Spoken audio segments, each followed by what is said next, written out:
What's up, collectors? Card Gems 23 here. Today I'm going to tell you how I obtained a Michael Jordan Grail on a limited budget. And I think with a little bit of work, I think you could do this too. So let's go back 3 years ago. 3 years ago, I had a pretty decent collection. This was a collection that I acquired before I was retired, and I was making really good money, and I could afford the bigger Grails. But anyway, so I decided 3 years ago that I'm just gonna sell my collection. I'm gonna put it towards other things in my life. So that's what I did. And I took a little bit of a break. Even though I was taking a break, I'm watching sports. NBA season comes around, gets me thinking about cards. So I'm always reverting back to eBay just to look, just to keep up with the trends. And so I never really was 100% out. I always got that itch. But that was fine. So, I was happy with where I was and, watching sports, enjoying the hobby from afar. But when there was no sports on, I kept finding myself more and more going to YouTube. So I'm looking on YouTube and I'm starting to discover that there's a lot of guys from my generation, 80s kids who are making content now. I'm like, wow, we're kind of like a community. It's like we're connected again. I'm like, oh, this is interesting.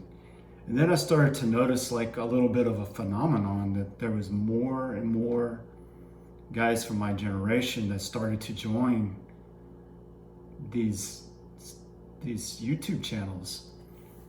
And I started to notice more and more these guys are returning back to the hobby. I'm like, well, this is interesting.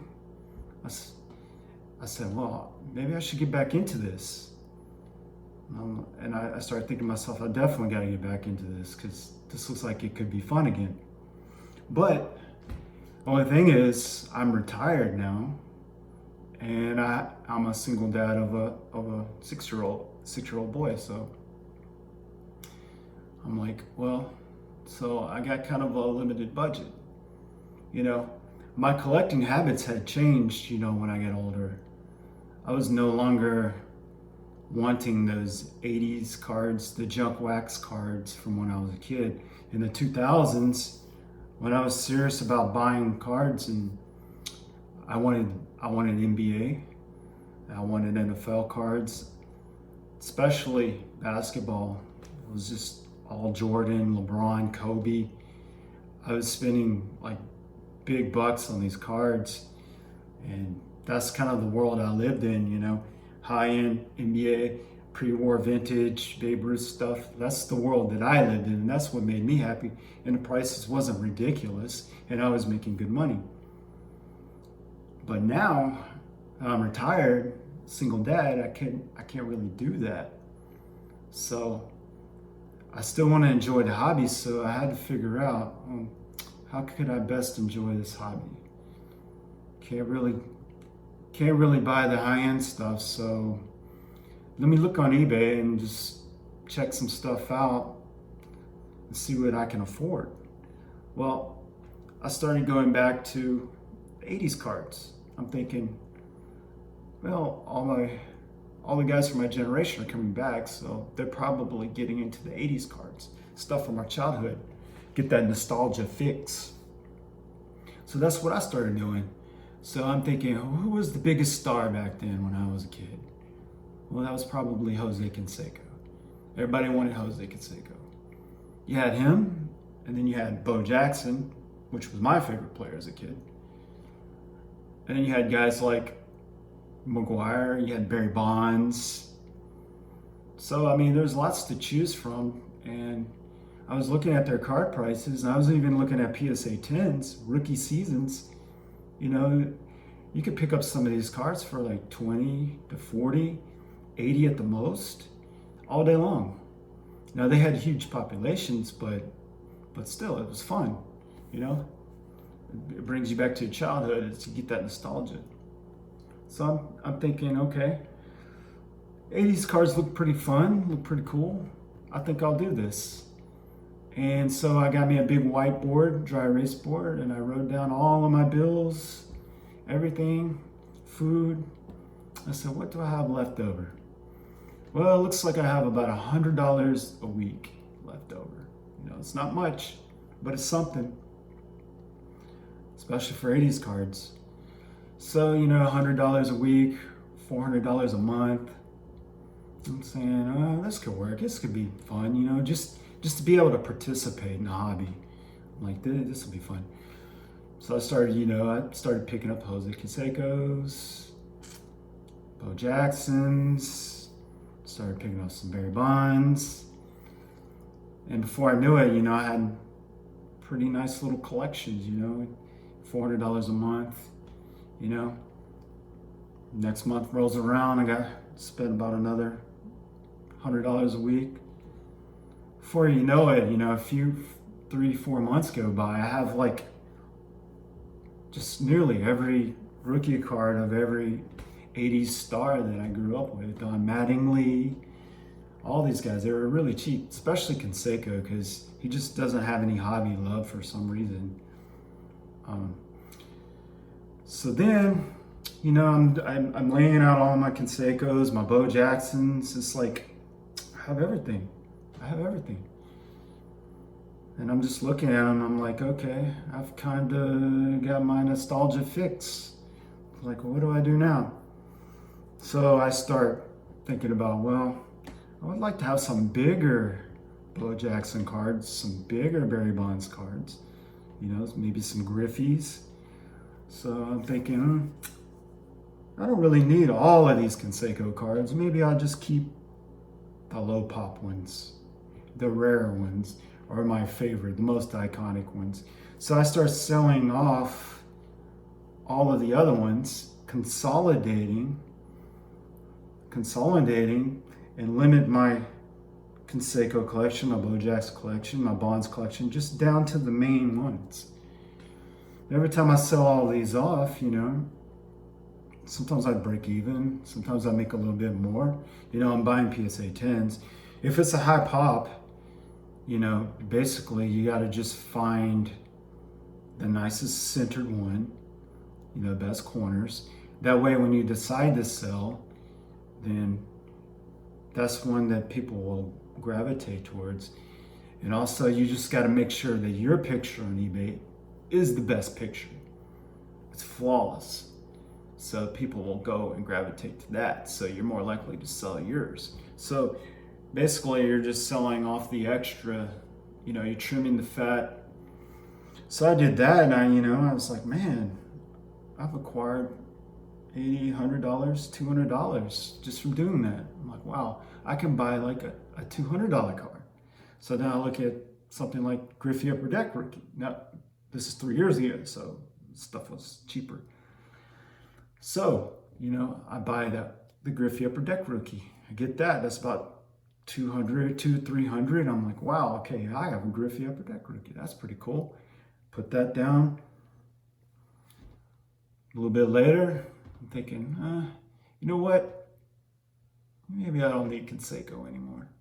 So I just sell off all my Cansecos.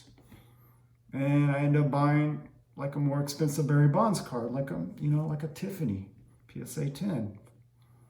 Got about $500 from the Canseco collection. Bought a $500 Tiffany Barry Bonds. Boom, I have that. It starts to trend up a little bit. I'm thinking, oh, he might actually make it in the Hall of Fame. So my Bonds cards might go up in value. So that's kind of exciting. So I'm watching for that. Hall of Fame vote rolls around. Bonds still doesn't get in. There's still people that criticize him for the steroids, this, that, and the other. And I'm just like, okay, I've just kind of getting over Barry Bonds now. I mean, Barry Bonds is great. I loved collecting him, but I'm thinking, you know, I think I'll sell these because I think, well, if he can't get in the Hall of Fame now, I want somebody that can get in the Hall of Fame. someone with solid numbers. So I started thinking about, what about Albert Pujols? Albert Pujols is coming to the end of his career. He's putting up some historic numbers. Let me check out some Albert Pujols's. So I started looking for Albert Pujols. I'm finding like, I'm finding like some autographed rookies and stuff. They're about $800. I'm like, man, that's not too bad. So I'm like, okay, I'm just gonna sell these Bonds cards. I sell the Bonds cards. I consolidate them. And I have like, over $1,000 from the Bonds cards. And I buy an Albert Pujols, about $700 or so. Get that in. I'm like, wow, okay, this is actually trending up. This is cool. I'm gonna keep this one. I have a little bit of money left over, and I'm thinking, well, maybe I'll sell off some of these Bo Jacksons, because I'm thinking, well, these have high populations, and if I really want them back, if I really do, I can easily find them. But some of these Albert Pujolses, these autographs, the serial number, they might not be that easy to come by, and they're trending up. So maybe I should just go ahead and get those right now. So, I sell. It's tough. Bo Jackson was my favorite, childhood player, so it's tough. But I sell them off, and I find another Albert Pujols, and I buy that. So now I have two Albert Pujolses that are about $800 and trending up. Still got some pretty cool cards like McGriffey, Upper Deck rookie. So I started out only being able to spend about $100 a week, and now I have a couple of cards that are almost $1,000 a piece. So you can see how this is going. It's kind of snowballing. Well, I really am not much of a baseball guy. I was a baseball guy when I was a kid, but I watch NBA. I love NBA. NBA is exciting. That's my sport. That's the sport I love. That's the sport I got into in the early 2000s. I was buying Jordan cards. I was buying LeBron. I was buying all these guys. So naturally, I started getting the itch. The playoffs come around. Playoffs come around in May. And it's just so exciting. It's just, I'm like, man, I wish I had some basketball cards. But basketball cards are getting real expensive. I can't really get the basketball cards. But if I'm gonna get one basketball card, I want to get a Jordan rookie card. Naturally want to get a Jordan rookie card. At least I would have that. And that's the card that, like I said in a previous video, that I actually had as a kid. I luckily did trade with a kid, back in elementary school, and I got a Jordan, which was then stolen from me by a bully. Yeah, I told that story in my first video. But anyway, so that's always kind of like been in my mind. So I'm like, well, if I get this Jordan Fleer rookie, not only is it a good investment, not only is it a basketball card, but it's also nostalgia for me. It's actual nostalgia. So it was like this is the perfect card that I need. But I'm looking at the Jordan cards, and the Fleer cards rookies are just, they're expensive. I've built up enough equity in the cards that I had, I probably, if I was to sell all of them, I might have $3,000. This is back in 2018. So, Jordans, I started looking at Jordans that are about $3,000, and you're looking at maybe a PSA 7.5, a BGS 8, and those aren't the greatest. I at least want one that has just like a really good eye appeal. And I'm like, man, I start looking at the PSA 9s, and I'm thinking, that's the card I really want. PSA 9. It's beautiful. It's, it's got great eye appeal, and I could live with having a 9. It's a mint, so 9 is great. But I'm looking at the prices, and they're around like $5,000. I'm like, let's see, I can only get about 3. So I'm thinking, okay, what else can I do? So I started narrowing down like a couple of them, the Jordans I see on eBay, trying to find the best looking one. And I'm just like, I start talking to a few sellers. And, some of them are great. Some of them are, they're asking fair market price. So that, that's fine. But still only have about 3 grand. So I start thinking about other things I could do. I'm like, well, I start looking around my apartment. I start seeing things that, I don't really need, some extra sneakers or, maybe a painting that I just don't really even care about anymore that's on the wall, some extra polos or something. Start thinking, well, I could just get on one of those apps, like Let Go app or something, and just start selling everything that's just around the house that I don't really use or need. And believe it or not, you start accumulating like a lot of money like really quick. It's taken me a little while, and I'm still buying little cards. I'm still, building up equity in my collection. I'm setting some money aside. A couple of months pass, and before you know it, I'm thinking, okay, I can get 5 grand. I'm gonna have to sell all my cards, but I can get it. Not only am I wanting this Jordan, but it's NBA playoffs, so that really made me want to get this Jordan. So I go ahead and I just sell the cards, and I have the money. I have the money to get, a $5,000 Jordan, and I started off with just $100 a week. And now I'm able to get this $5,000 Jordan PSA 9 rookie card. So I get that. It took me a little over a year to get this. This was in May of 2019. I finally got the Jordan rookie card. It cost me $5,300. Got it. It was perfect. It was beautiful. And so I have that. I'm pretty happy with that. So now I'm back at square one. I have this Jordan card and I have nothing. So I start buying little cards again. I start buying some of the Jordans from the 90s, some of the PSA 10s. I'm like, well, I have the main card. I'll just add other Jordan pieces to it. Well, the 2019 rolls around and I'm thinking, well, Jordan is awesome, but basketball season's over and everyone's getting into baseball.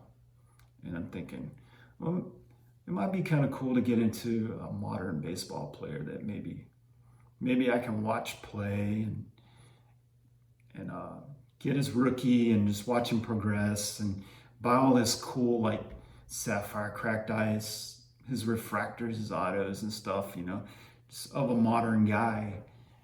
And I started looking around all the guys, and I looked at Pete Alonso, and I thought, well, Pete Alonso's pretty cool because he's smashing all these home runs, and he's on some crazy pace that he could break the all-time rookie home run record. So I'm thinking, well, I'm gonna collect this guy because he's fun to watch. So I started picking up Pete Alonso's. I started buying all these Alonsos.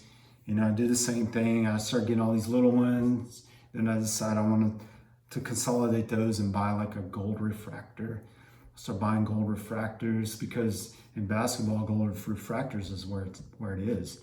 But it turns out in baseball, the gold refractors are just kind of like the third tier down. The orange refractors are more like the gold refractors. So I started selling the gold refractors. And I started getting the orange refractors. Before you know it, I have like this super high-end Pete Alonso collection. And the cards are just beautiful, these refractors and all this cool different technology that they put on the cards. But after a while, Pete, he actually does break the rookie home run record, and everything is awesome. But the only thing with Pete is he was a little bit older because he went to college. So he's 4 years older than all the other rookies. So people look down on him, which was kind of good because I was able to pick up his cards cheaper than, say, like Tatis or Vlad. So I'm picking up like all these Alonso cards, and I'm thinking, well, he's older, but he's right at the age where if he doesn't have another bad season, him getting 50 plus home runs in his first year, he's already ahead of the pace of a guy like a Hall of Famer like Jim Thome, who smashed historic amount of home runs. I'm like, well, he's already ahead of that pace. If he doesn't have a bad season, if he doesn't get injured, then he has a shot at being a Hall of Famer. I'm like, this feels good. So, I'm like, I'm going to ride or die with this guy.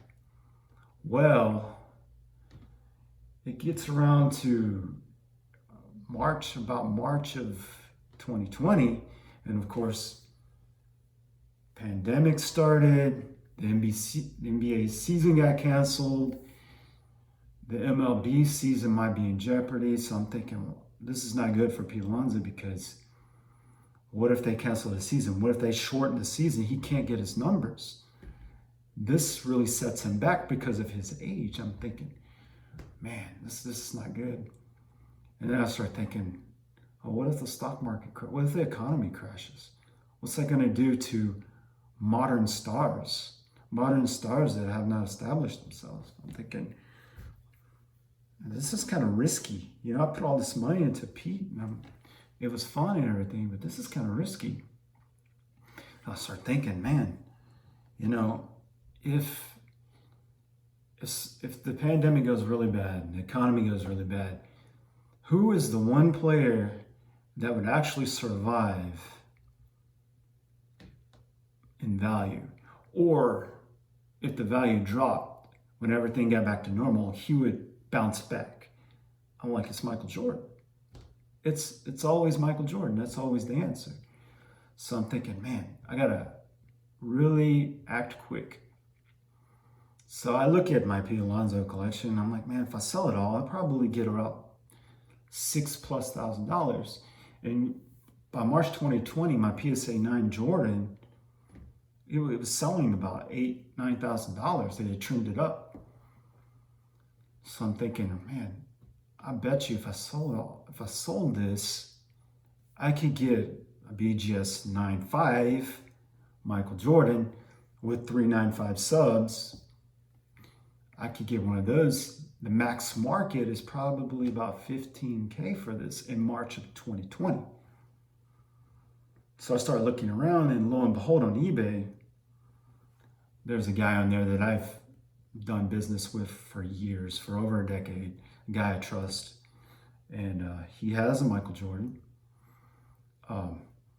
This was MN the Miracle Shop on eBay. It's a guy I trust. And I started talking to him about his Jordan. And I said, what do you think about, like 15K? And we agreed on that. I'm like, okay, well, I'm gonna have to, I'm like, you gotta, when you find something good, you gotta like negotiate. You gotta contact the seller. You gotta talk to them, see if they'll hold the card so that you can sell your stuff and pay for the card. You make a promise to them that you're gonna pay for the card. And it's a little bit easier if it's someone that you have history with. And me and him have a lot of history, so, I was able to sell my cards, and I was able to work out a deal where he actually wanted to pick up my PSA 9 Jordan on trade. And of course I cut him a deal on that, so we did trade, we did cash, and it took a little bit of time, and I was able to get my BGS 9.5 Michael Jordan card, 15K, March of 2020. So you can see, took about, 2 years, 2 years and some change, maybe close to 3 years. that I went from $100 budget per week to a Michael Jordan Grail that costs $15K. Now I'm like, I'm just gonna hold this card. I'm gonna hold this card and try to see what happens with the economy and the pandemic and everything. And what do you know? The hobby just exploded. Everything exploded. Jordan exploded. Everything. The hobby just took off. And I'm like, well, that's good. That's about what I always thought Jordan would be a safe investment. And it wasn't even a few months later that this card just pretty much, it went from like 15K to in the 20s. And now today it's 30K or plus, depending on the eye appeal. So you can see like how you can just start from basically nothing. If you can at least pull together, about $100 a week, and you're patient and you have a little bit of intuition. Now you don't have to, I always started with the 80s cards, but you could just start with, just pick an NBA player and just start buying some of his cheaper stuff and just build up and build up and build up. Whatever it is, football, But that's how I did it. You gotta have a little bit of intuition, and you gotta, it takes some hard work and talking to sellers and everything. And that's how I did it. And now I have a nice Michael Jordan Grail that I'm always gonna keep. So you see, it's not impossible. It's not impossible for someone with a limited budget. Maybe you're a single dad like me, retired. So that's my story. And if you have any questions, comment below and just hit me up. That's basically what all I wanted to share with you guys today in this video. I hope it was helpful. I hope it maybe inspired somebody. And you guys have a good rest of your day. And thank you.